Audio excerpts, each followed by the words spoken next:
ঢাকা লালবাগে এক মসজিদে নামাজ হয়, পাশে দাঁড়ায় দাঁড়ায় 5টা ছেলে প্রায় সময় কথা বলতে থাকে। মানে হুজুরের নামাজ শেষ হয়ে পরে এরা এসে একা একা নামাজ পড়ে, মানে এই হুজুরের পেছনে নামাজ পড়বে জামাতে নামাজ। কেন?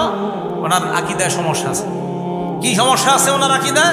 ওনার আকীদায় সমস্যা হলো উনি আমাদের পক্ষের হয়ে চলে না। কে আপনাদের পক্ষ হইয়া কিভাবে সুন্দর হবে চললে?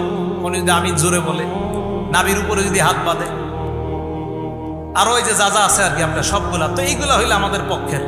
ভাই, এই অবস্থা থেকে বেরোয় আসেন, গুনাহ হবে। যারা মসজিদে জামাত চলা অবস্থা বাহিরে দাঁড়ায় দাঁড়ায় গল্প করে জামাতে যান না, বিশ্বাস করেন গুনাহ হবে। আমি জায়েজ না জায়েজের কোনো কথা বলছি না, কিন্তু আপনার গুনাহ হচ্ছে, জামাত হচ্ছে, আর আপনি এখানে দাঁড়ায় দাঁড়ায় হুজুরের ভুল ধরতেছেন, আপনার গুনাহ হইতেছে। আল্লাহ আমাদেরকে হেফাজত করেন। তো যে ব্যক্তি জিকির করে জীবিত ব্যক্তির মতো, যে করে না মৃত ব্যক্তির মতো। উদাহরণ নাম্বার 3,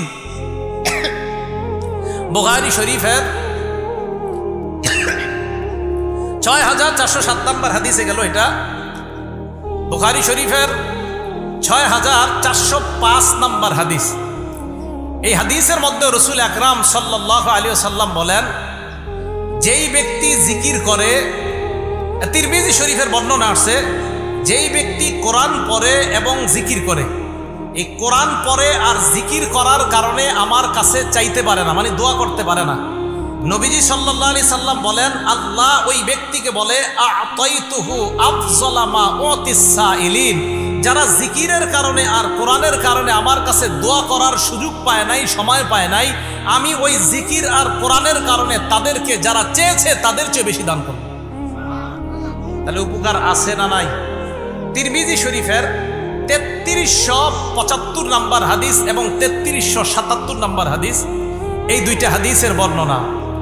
রাসূল আকরাম সাল্লাল্লাহু আলাইহি ওয়াসাল্লামের কাছে এক ব্যক্তি আসছে, আসার পর নবীজিকে বললেন, ইয়া রাসূলুল্লাহ, প্রথমে 3375 নম্বর হাদিসটা শুনেন। উনি বলেন, ইন্না শারাইআল ইসলাম কদ কাসুরাত আলাইয়া, হুজুর ইসলামের এত বিধিবিধান আমি মুখস্থ রাখতে পারি না, আমার কাছে খুব বেশি মনে হয়, আমারে সংক্ষেপে একটা আমল শিখায়া দেন, আতাশাব্বাতু বিহি, যেটা আমি নিয়মিত আমল করতে পারবো এবং আমি জান্নাতে যেতে পারবো আমলের মাধ্যমে। নবীজি বললেন, জিক্রুল্লাহ, তুমি বেশি বেশি আল্লাহর জিকির করো, যত বেশি আল্লাহর জিকির করবা আল্লাহ পাক রব্বুল আলামিন তত বেশি জান্নাতে যাওয়া তোমার জন্য সহজ করে দিবেন। এবার 3377 নম্বর হাদিসটা শুনেন, তিরমিজি শরীফের। আবু দারদা রাদিয়াল্লাহু তাআলা আনহু বর্ণনা, রাসূল আকরাম সাল্লাল্লাহু আলাইহি সাল্লাম বলেন, আলা উনাব্বিউকুম বিখাইরি আমালিকুম ওয়া আসকাহা ইনদা মালিকিকুম ওয়া আরফাইহা ফি দারাজাতিকুম ওয়া খায়রুল লাকুম মিন ইনফাকিজ যাহাবি ওয়াল বারক।